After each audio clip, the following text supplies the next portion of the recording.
Creed en sus profetas. Miércoles 21 de mayo 2025.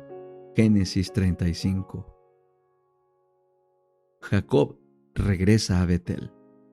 Entonces Dios dijo a Jacob: levántate, sube a Betel y quédate allí. Haz allí un altar a Dios que se te apareció cuando huías de tu hermano Esaú. Entonces Jacob dijo a su familia y a todos los que lo acompañaban: quiten los dioses extraños que hay entre ustedes. Purifíquense y cambien sus vestidos. Levantémonos y subamos a Betel. Allí haré un altar a Dios que me respondió en el día de mi angustia y ha estado conmigo en el camino que he andado. Así entregaron a Jacob todos los dioses extraños que tenían en su poder y los aretes de sus orejas, y Jacob los escondió al pie de la encina que había junto a Siquem. Cuando partieron, el temor de Dios se apoderó de los habitantes de las ciudades de sus alrededores y no persiguieron a los hijos de Jacob. Jacob y toda la gente que lo acompañaba llegaron a Luz, es decir, a Betel, en la tierra de Canaán, y allí edificó un altar. Llamó al lugar El Betel, porque allí se le había revelado Dios cuando huía de su hermano. Entonces murió Débora, nodriza de Rebeca, y fue sepultada al pie de Betel, debajo de una encina, la cual fue llamada Alon Bacut. El Señor ratifica su pacto a Jacob. Dios se apareció otra vez a Jacob después de haber regresado de Padán Aram y lo bendijo. Le dijo Dios: tu nombre es Jacob, pero no se llamará más tu nombre Jacob, tu nombre será Israel. Y llamó su nombre Israel. También le dijo Dios: yo soy el Dios Todopoderoso, sé fecundo y multiplícate. De ti procederán una nación y un conjunto de naciones, reyes saldrán de tus lomos. La tierra que he dado a Abraham y a Isaac te la daré a ti, a tus descendientes después de ti les daré la tierra. Dios se apartó de él, del lugar donde había hablado con él. Entonces Jacob erigió como una señal una piedra en el lugar donde Dios había hablado con él. Sobre ella derramó una ofrenda líquida y echó sobre ella aceite. Jacob llamó Betel al lugar donde Dios había hablado con él. Raquel muere al nacer Benjamín.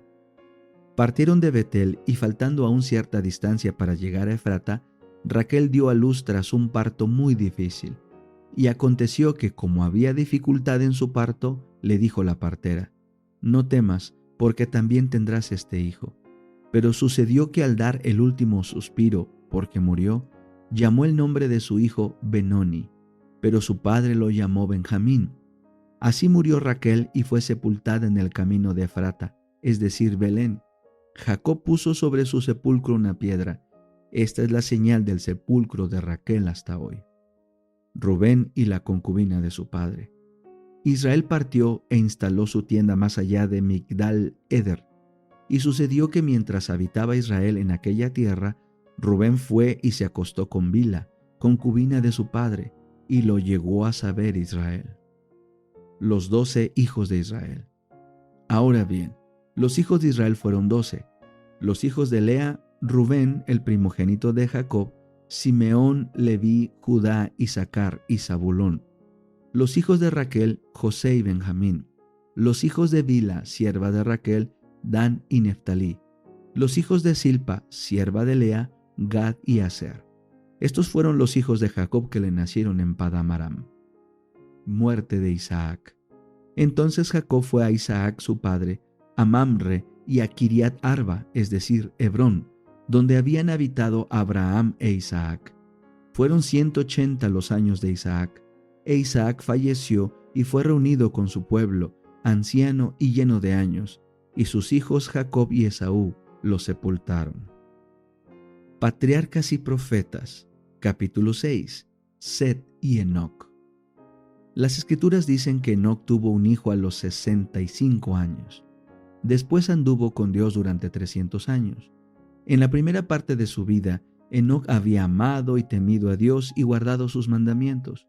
Pertenecía al santo linaje, a los depositarios de la verdadera fe, a los primogenitores de la simiente prometida. De labios de Adán había aprendido la triste historia de la caída y las gozosas nuevas de la gracia de Dios contenidas en la promesa, y confiaba en el Redentor que vendría. Pero después del nacimiento de su primer hijo, Enoc alcanzó una experiencia más elevada, una relación más íntima con Dios. Comprendió completamente sus propias obligaciones y responsabilidades como hijo de Dios. Cuando conoció el amor de su hijo hacia él y la sencilla confianza del niño en su protección, cuando sintió la profunda y anhelante ternura de su corazón hacia su primogénito, aprendió la preciosa lección del maravilloso amor de Dios hacia el hombre manifestado en la dádiva de su Hijo, y la confianza que los hijos de Dios podían tener en el Padre Celestial. El infinito e inescrutable amor de Dios, manifestado mediante Cristo, se convirtió en el tema de su meditación de día y de noche, y con todo el fervor de su alma trató de manifestar este amor a la gente entre la cual vivía. El andar de Enoc con Dios no era en arrobamiento o en visión, sino en el cumplimiento de los deberes de su vida diaria. No se aisló de la gente convirtiéndose en ermitaño, pues tenía una obra que hacer para Dios en el mundo. En el seno de la familia y en sus relaciones con los hombres, como esposo o padre, como amigo o ciudadano, fue firme y constante siervo de Dios. Su corazón estaba en armonía con la voluntad de Dios, pues andarán dos juntos si no están de acuerdo. Amós 3:3. Y este santo andar continuó durante 300 años. Muchos cristianos serían más fervientes y devotos si supieran que les queda poco tiempo de vida o que la venida de Cristo está por suceder. Pero en el caso de Enoc, su fe se fortalecía y su amor se hacía más ardiente a medida que pasaban los siglos. Enoc poseía una mente poderosa, bien cultivada y profundos conocimientos. Dios lo había honrado con revelaciones especiales. Sin embargo, por el hecho de que estaba en continua comunión con el cielo y reconocía constantemente la grandeza y perfección divinas, fue uno de los hombres más humildes. Cuanto más íntima era su unión con Dios, más profundo era el sentido de su propia debilidad e imperfección. Afligido por la maldad creciente de los impíos y temiendo que la infidelidad de esos hombres pudiera minorar su veneración hacia Dios, Enoc eludía el asociarse continuamente con ellos y pasaba mucho tiempo en la soledad, dedicándose a la meditación y a la oración. Así esperaba ante el Señor, buscando un conocimiento más claro de su voluntad a fin de cumplirla. Para él, la oración era el aliento del alma. Vivía en la misma atmósfera del cielo.